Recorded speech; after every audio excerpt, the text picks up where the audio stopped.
nouveau monde, le grizzly. Le Fight Club.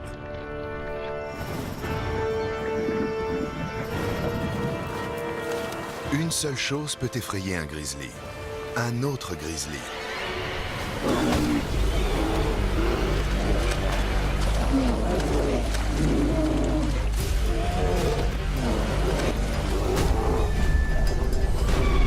Il peut charger à 50 km/h et grâce à sa mâchoire surpuissante, il est capable de ne faire qu'une bouchée d'une boule de bowling. Il tient sa force et sa vitesse de son corps massif, qui avoisine les 500 kg. Ses nombreux muscles se concentrent principalement au niveau des épaules, du garrot et de l'arrière-train.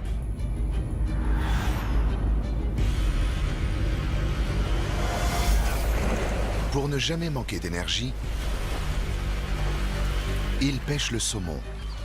Il peut en manger jusqu'à 40 par jour. Cela représente pas moins de 100 000 calories. Le mâle est 2 fois plus gros que la femelle. Et pourtant, elle doit attraper plus de poissons que lui afin de nourrir ses petits et d'être en état de se battre. 40% des oursons n'atteignent pas l'âge adulte. Nombre d'entre eux tombent sous les griffes de pumas, de loups et même d'autres grizzly mâles.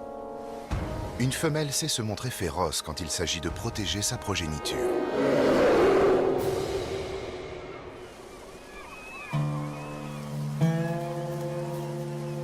Cette maman ours donne une leçon de pêche à ses petits.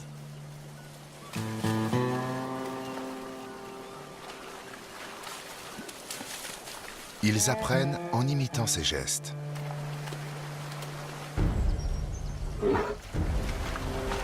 Elle plonge. En face d'elle, un autre ours.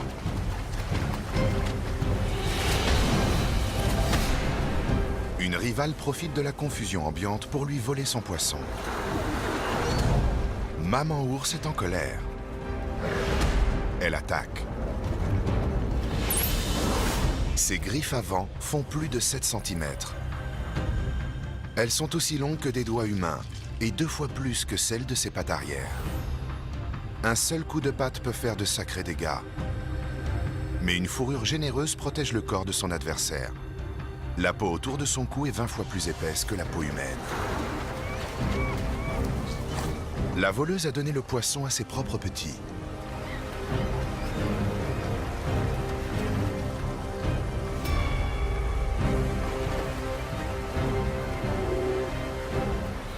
Ça ne va pas se passer comme ça.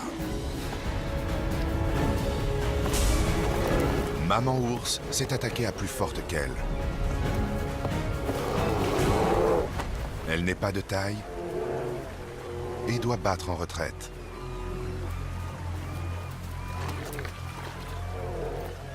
Alors que les oursons de sa rivale se régalent, les siens devront attendre le prochain saumon. Heureusement, ce ne sont pas les poissons qui manquent. Maman ours en verra d'autres.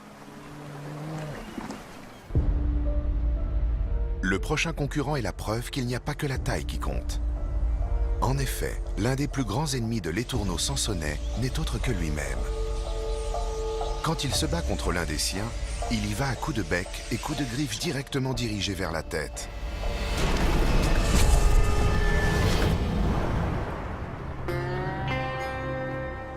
La saison des amours a commencé. Les mâles ont besoin d'un nid pour attirer une partenaire.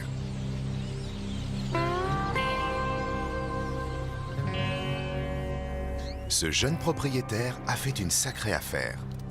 Grâce à sa nouvelle acquisition, une femelle lui a accordé ses faveurs. Mais dans le monde des étourneaux sansonnais, le mâle est une denrée rare. De nombreuses rivales veulent prendre la place de la petite Vénarde et sont prêtes à tuer pour y arriver.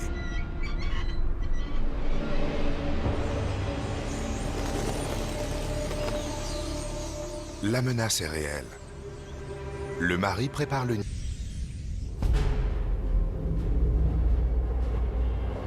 Dans le Grand Nord canadien, l'hiver est sans fin. Seuls les plus costauds survivent. Et en matière de gros dur, on fait difficilement mieux que le bœuf musqué. Il a survécu à l'ère glaciaire et a vécu aux côtés du mammouth laineux. Il pèse plus de 360 kg et évolue au sein de petits troupeaux nomades. Ces vétérans du royaume animal cohabitent paisiblement la majorité de l'année. Mais quand vient la période de rut, ces cornes volumineuses se transforment en armes redoutables et le bœuf musqué en véritable machine de guerre.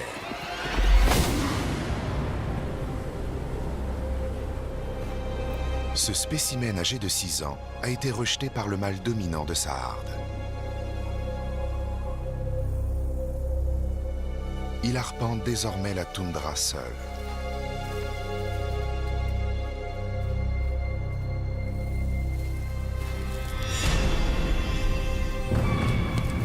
C'est alors qu'il flaire l'odeur puissante du mâle alpha d'un autre troupeau.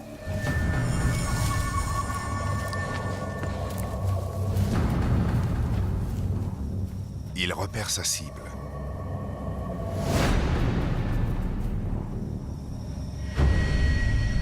Le grand chef. Âgé de 8 ans, il est plus gros, mais la taille ne fait pas tout.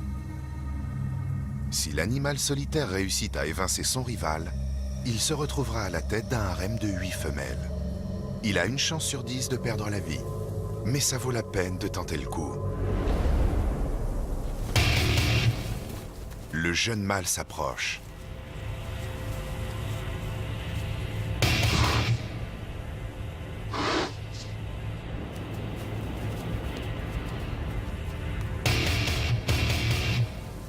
Le grand chef baisse la tête pour montrer ses cornes.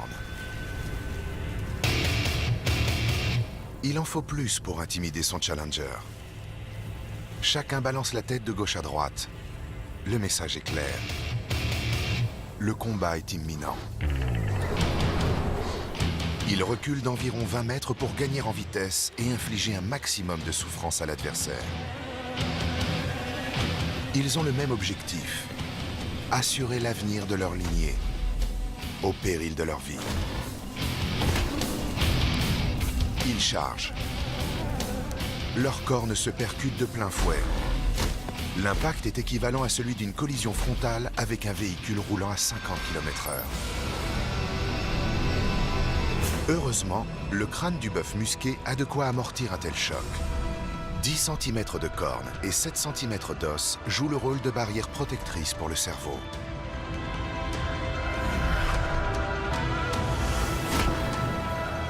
Mais quoi qu'il arrive, à un moment ou un autre, l'un de ces deux combattants devra s'avouer vaincu.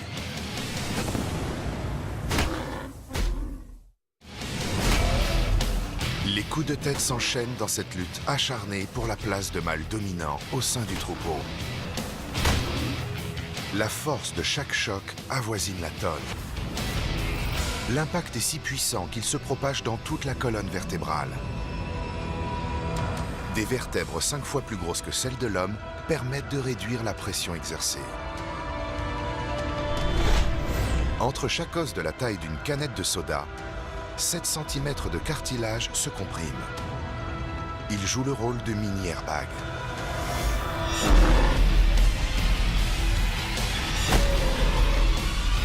Après 10 charges, le grand chef est vaincu. Il a échappé à la mort. Mais vu son âge, il s'agissait sans doute là de sa dernière période d'accouplement. Il terminera sa vie aux côtés d'autres vieux garçons.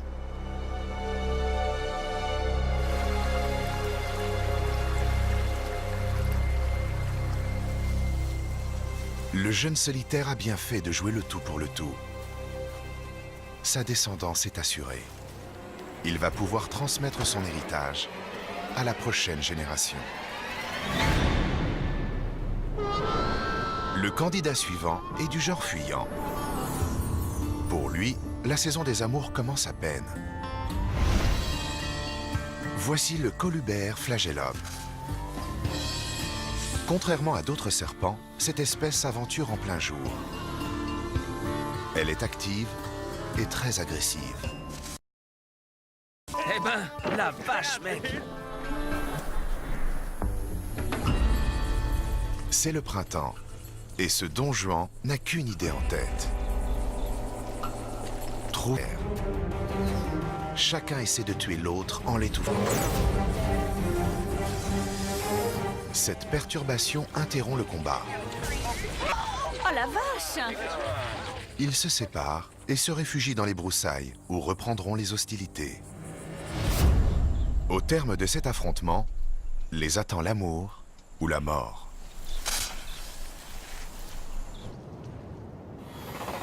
Intéressons-nous maintenant à l'un des animaux les plus solitaires des montagnes.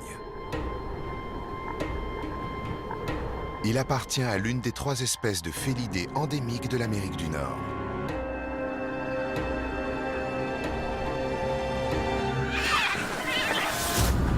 Voici le lynx du Canada. Ses pattes sont 3 fois plus grosses que celles d'un chat domestique. Quand il se retrouve face à un autre lynx, adieu les civilités. C'est un combat au corps à corps sans merci qui s'engage.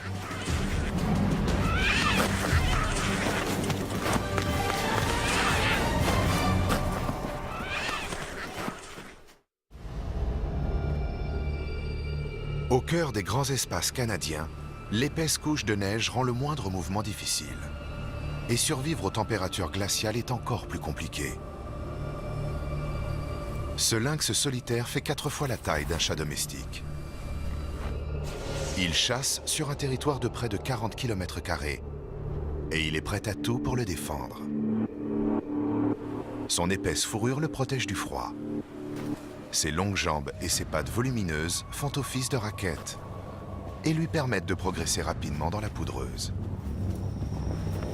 Elles sont aussi idéales pour chasser le lièvre, son repas préféré.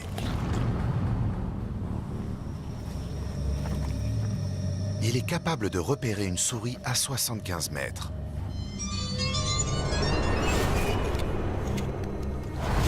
Grâce à la touffe de poils à l'extrémité de ses oreilles, il est doté d'une ouïe particulièrement fine.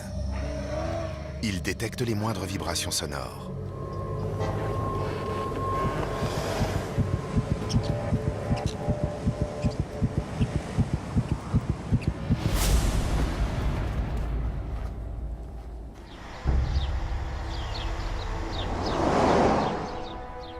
Un automobiliste entend un son terrifiant.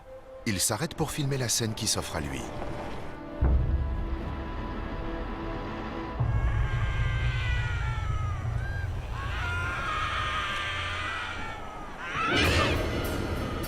Un vagabond a pénétré sur le territoire de l'animal solitaire. La nourriture se fait rare et celui-ci n'est pas prêt à partager.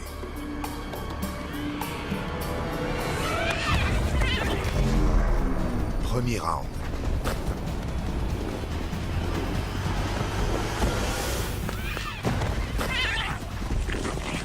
Les 2 lynx se plaquent au sol.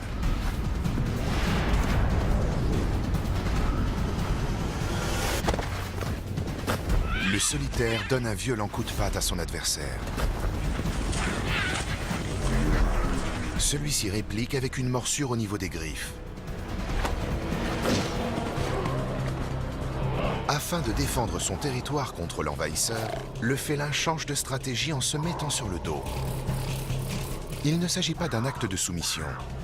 Il est toute griffe dehors. Si l'intrus décide de l'attaquer, il risque d'y laisser la vie. Le jeu n'en vaut pas la chandelle. Grâce à ce coup de maître, le lynx solitaire a su s'imposer. Le vagabond ne risque pas de repointer le bout de son museau.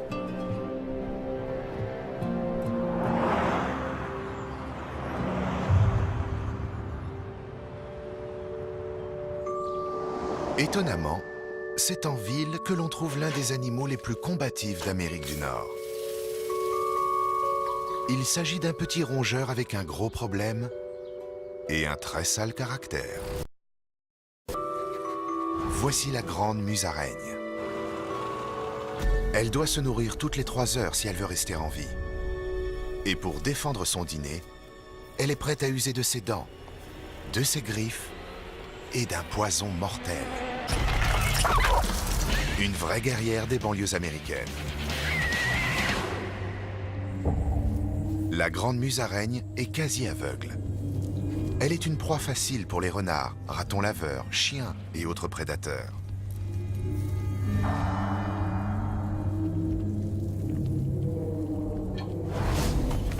Ce vétéran des rues a déjoué les pronostics et réussit à atteindre son premier anniversaire. Mais il ne peut rester caché indéfiniment. Il doit régulièrement s'exposer aux dangers pour trouver de quoi manger. Ce rongeur a l'un des métabolismes les plus rapides du royaume animal. Pour survivre, il doit consommer l'équivalent de 90% de son poids chaque jour. Sans quoi il risque de mourir de faim.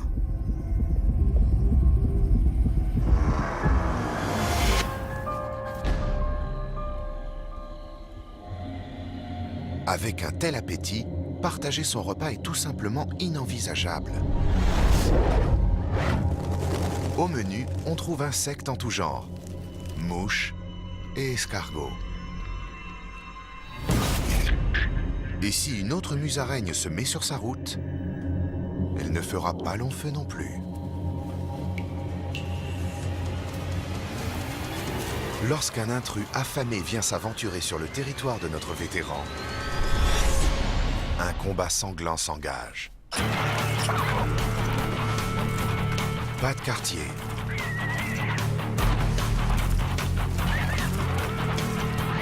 Ils ont du mal à toucher leur cible.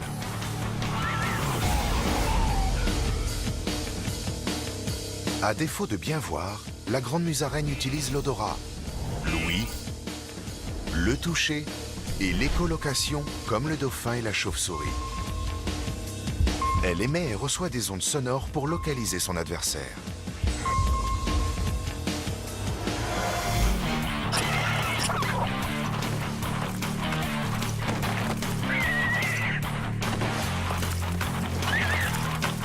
Les deux combattants ont la même stratégie.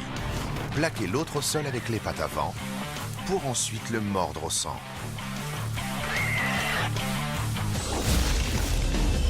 C'est dans leur gueule que se cache leur arme la plus redoutable, du venin.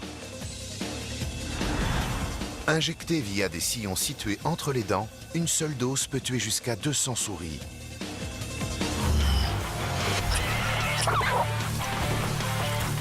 Mais aucune des deux musaraignes ne réussit à mettre dans le mille. L'intrus retente sa chance, mais sans succès.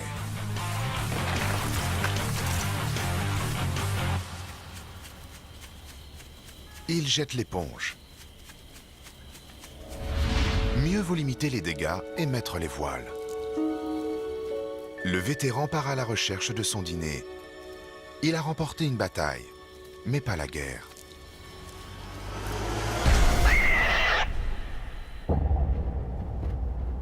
Le prochain combattant vit au sud-ouest des États-Unis et au nord du Mexique. On dirait un dragon sorti tout droit d'un film fantastique hollywoodien. Et pourtant, ce bad boy aux écailles est bien réel. Il s'agit de l'un des rares lézards venimeux au monde. Connu pour sa morsure éclair,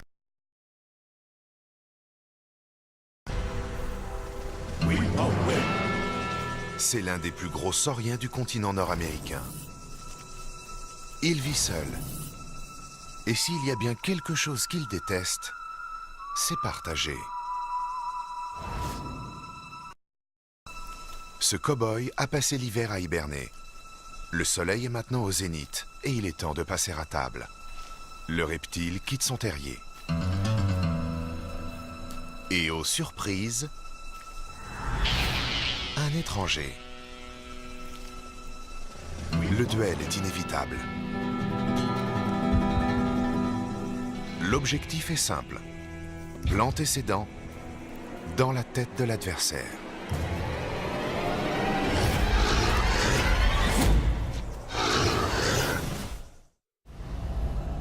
Règlement de compte à hockey lézard. Les deux monstres de Gila se toisent.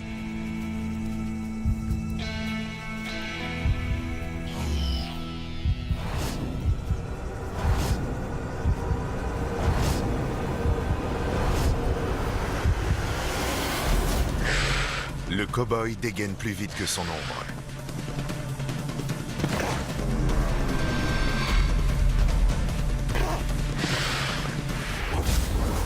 Ces reptiles sont capables d'inspirer 3 fois plus d'oxygène que les autres lézards et peuvent ainsi faire preuve de bien plus d'endurance au combat. Voilà qui promet. Le monstre de Gila est aussi tenace qu'un bulldog. Quand il mord, il ne lâche pas.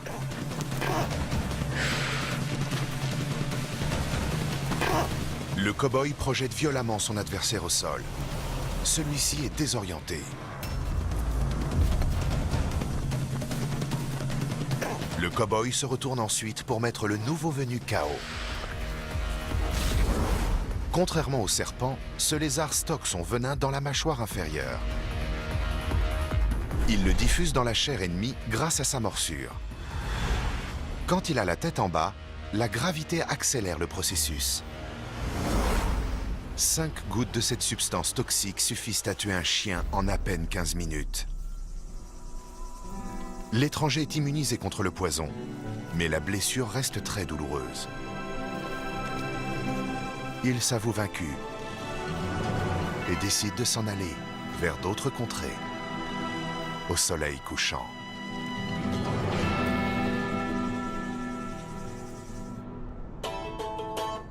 En Amérique, une chose est sûre.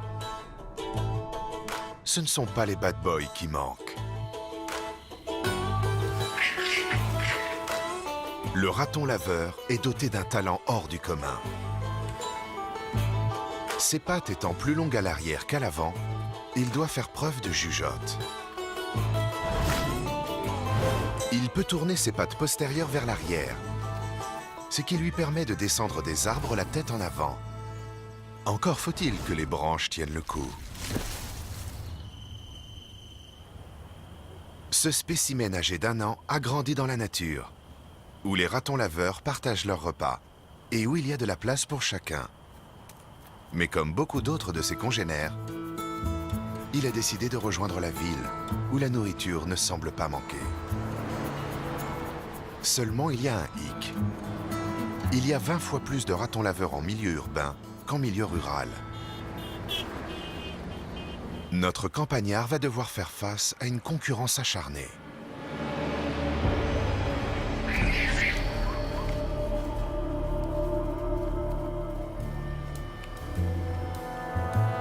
Les ratons des villes savent s'y prendre pour faire leurs courses. La partie inférieure du corps d'un raton laveur est volumineuse et son centre de gravité est très bas. Cela lui permet de pousser de gros objets comme des poubelles. Il a aussi les doigts très agiles. Il s'agit de l'un des mammifères dont la zone du cerveau dédiée au sens du toucher est la plus développée. Il mouille ses pattes avant pour en ramollir la peau et la rendre encore plus sensible.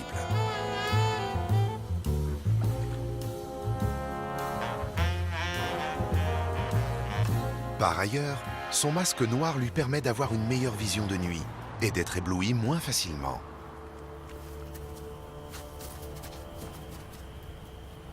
Le petit campagnard vient de pénétrer sur le territoire des bandits masqués.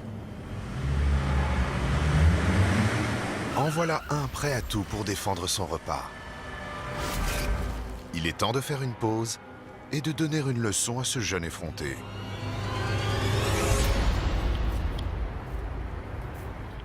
Les deux rongeurs s'observent.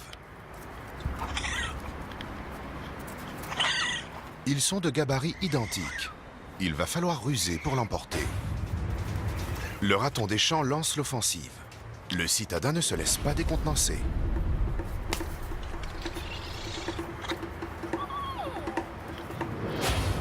Le petit nouveau a le trac et hésite. Mais il n'a pas mangé depuis... Attention, ça va faire mal.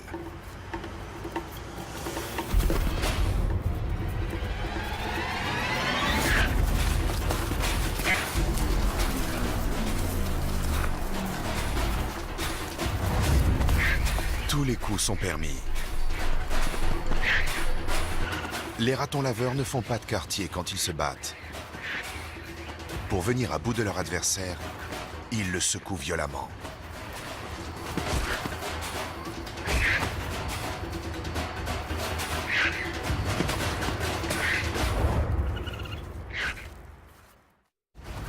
Ces animaux se battent pour se remplir la panse. Les poils volent.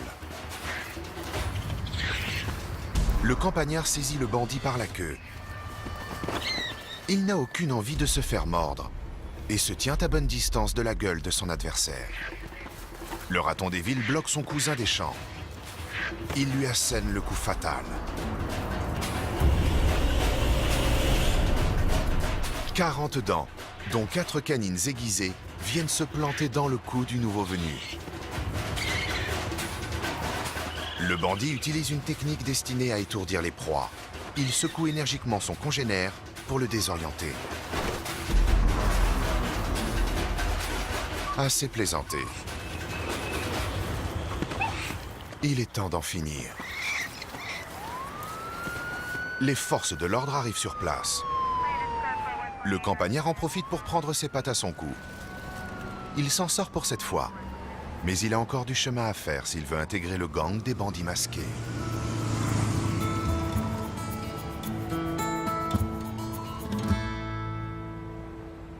À plus de 5500 km de là, vit l'un des animaux les plus gros d'Amérique du Sud. Le guanaco. Voici le candidat le plus coriace de cette région du globe. On le trouve un peu partout en Amérique du Sud.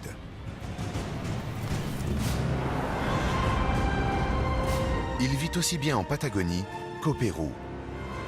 Et quand il s'agit de se battre, il n'hésite pas à donner quelques coups bas. Sa cible de prédilection, les bijoux de famille. Ce capitaine de 6 ans vit avec son harem de 10 compagnes et sa descendance sur un territoire de 8 hectares.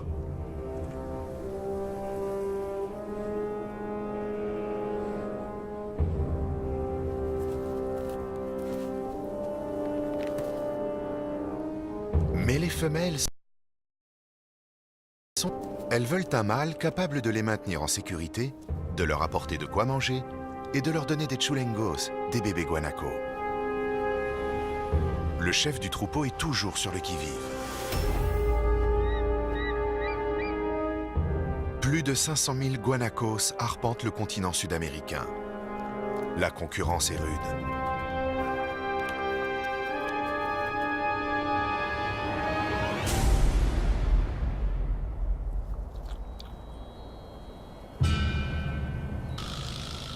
Le capitaine aperçoit un rival au loin. Ce célibataire âgé de 4 ans a jeté son dévolu sur les femelles de son congénère.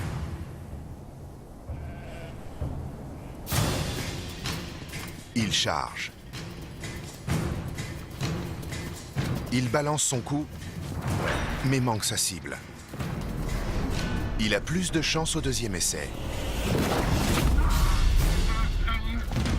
Une course-poursuite s'engage. Malgré un taux d'oxygène 40% inférieur à celui du niveau de la mer, le guanaco peut atteindre la vitesse exceptionnelle de 65 km/h.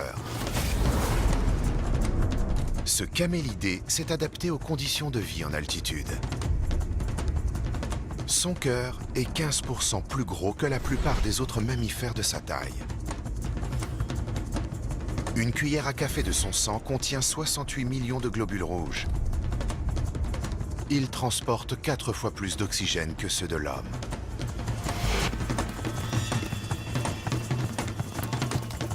Le célibataire rattrape le capitaine.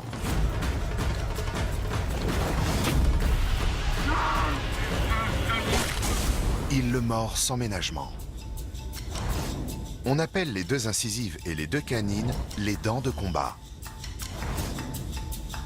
Elles sont tranchantes comme des poignards, et le guanaco sait s'en servir, notamment pour arracher les testicules de son adversaire.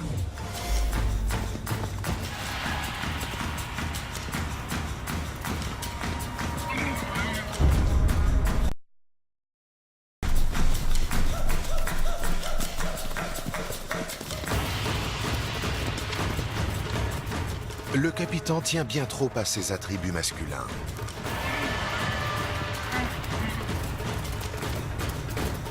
Il file vers les collines. Vaincu, il doit dire adios à ses fiancés. Le nouveau chef du harem peut s'en donner à cœur joie. Ce renouvellement régulier du mâle dominant permet d'éviter la consanguinité. Notre célibataire va devenir papa et profiter de la vie de famille. Jusqu'à ce qu'un autre vienne prendre sa place. Assurer sa descendance est une cause fréquente de combat entre animaux d'une même espèce. Nous sommes en plein cœur de l'été, la saison de reproduction des lions de mer de Stellaire. Big Daddy est le boss sur cette plage. Il peut s'accoupler avec les 25 femelles qui l'entourent. En retour, il se doit de protéger ses rochers et la quarantaine de kilomètres d'océan environnant. Cet endroit est parfait pour prendre le soleil, jouer et même surfer.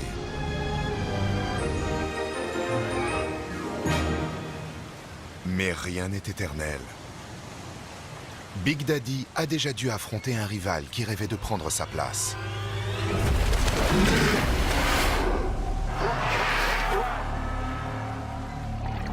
Il va devoir remettre ça. Plus vite qu'il ne le pensait.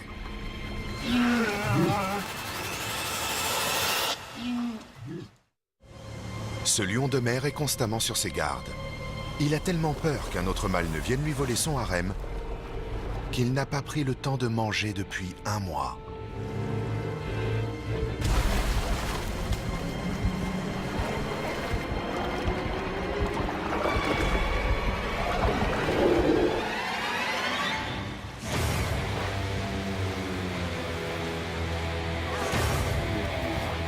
Un assaillant surgit depuis les flots. Son objectif, s'approprier ses rochers.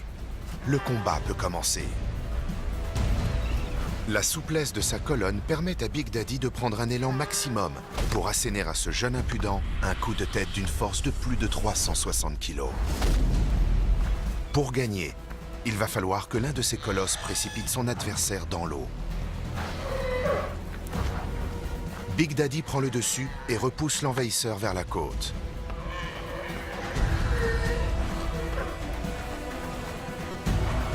Il inflige une vilaine morsure.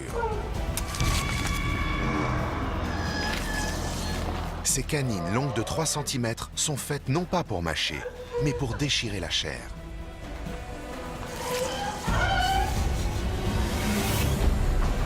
La victoire est quasi assurée pour Big Daddy. Un dernier coup de museau et le rebelle est à l'eau.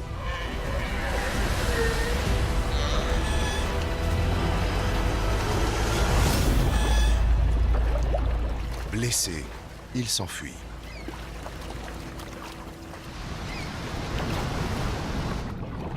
Et une saison des amours de plus.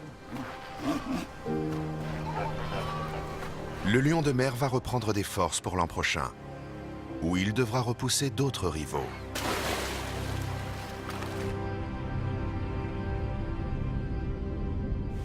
Passons maintenant à un grand romantique.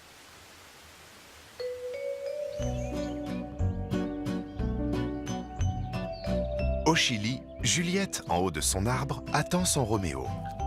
Le voici qui s'élève. C'est un lucane de Darwin, un coléoptère dont la survie est menacée par le réchauffement climatique. Le mâle est plus gros qu'une balle de tennis et peut faire près de 9 cm de long. Les mandibules peuvent représenter jusqu'à la moitié du corps. Elles servent à attirer les femelles et à éliminer les rivaux.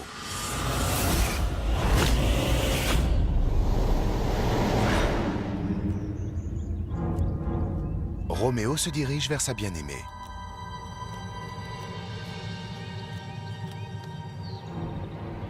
En chemin, il rencontre un séducteur en herbe.